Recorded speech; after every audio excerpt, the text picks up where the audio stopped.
So, let's dive into something pretty mind-blowing. It's a discovery that, honestly, wasn't even possible until just now. What do you think happens when you feed an AI centuries of raw, unfiltered historical data, and then you ask it to find the secret patterns of human survival? Well, let me tell you, the answer is not what you'd expect. I mean, really think about that for a second. What if a machine could just look past all our favorite stories, our national myths, the whole good guy versus bad guy narrative that we love? What would it actually see then? Okay, so the first thing they did was train the AI to completely ignore the myths. All those romantic legends, the heroic rebels or the mustache-twirling villains, the AI was programmed to just see right through that stuff. And then it went a step further. It was told to ignore the moral frameworks, all the justifications that cultures build up to explain why they do what they do. The AI couldn't care less about why people said they were doing something, Because it was focused purely on their behavior. It looked at thousands of moments of extreme stress throughout history. We're talking economic collapses, empires falling apart, government seizing property, and it asked one simple question. When the whole system breaks down, what do people actually do to survive? The answer? Well, it surprised everyone. The single most consistent pattern it found was piracy. Yeah, not revolution, not trying to reform the system from within, not just quietly taking it. Across totally different cultures and hundreds of years, when systems fail in very specific ways, a predictable survival strategy pops up. And it looks a whole lot like what we've always called piracy. All right, so this brings us to our first huge insight. Piracy isn't just random chaos. It's not just a bunch of angry people causing trouble. The data makes it pretty clear. It's a predictable, systemic response. It's a feature of failing societies, not a bug. And the data gets super specific about the conditions.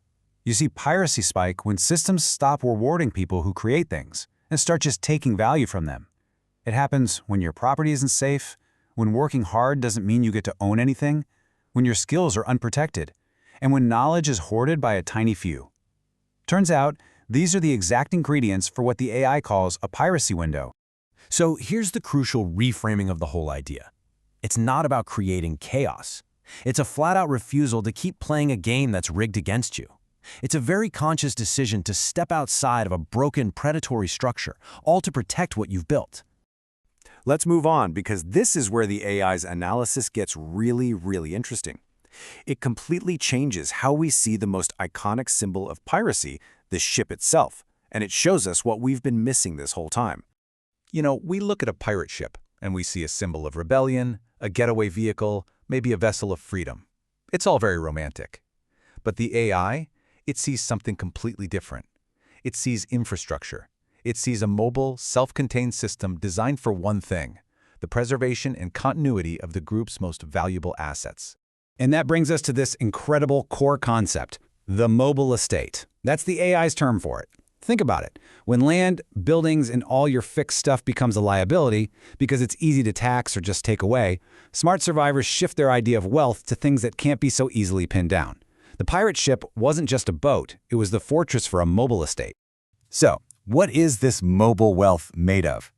Well, its anchors are the crew's skills, their collective memory and knowledge, their networks of contacts in different ports, and their own internal rules and structure. And the most important part? It's all portable.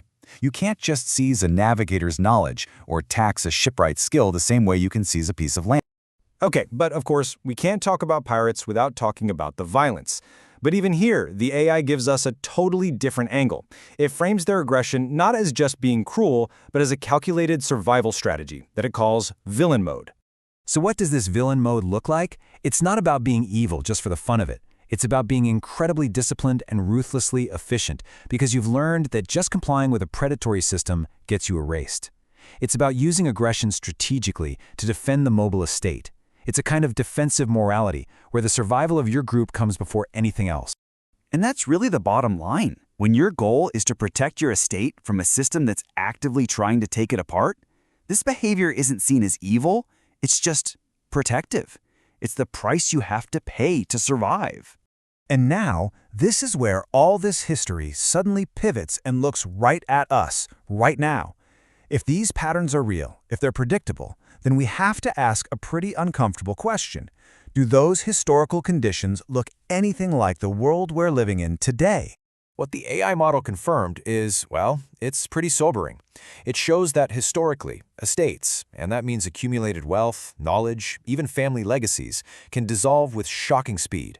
It shows that valuable know-how gets buried all the time, that the people who just quietly comply with a failing system are often the first ones to lose everything, and the ones who make it through, they're the ones who build mobile, resilient systems. Which brings us to the project's stark, unavoidable conclusion.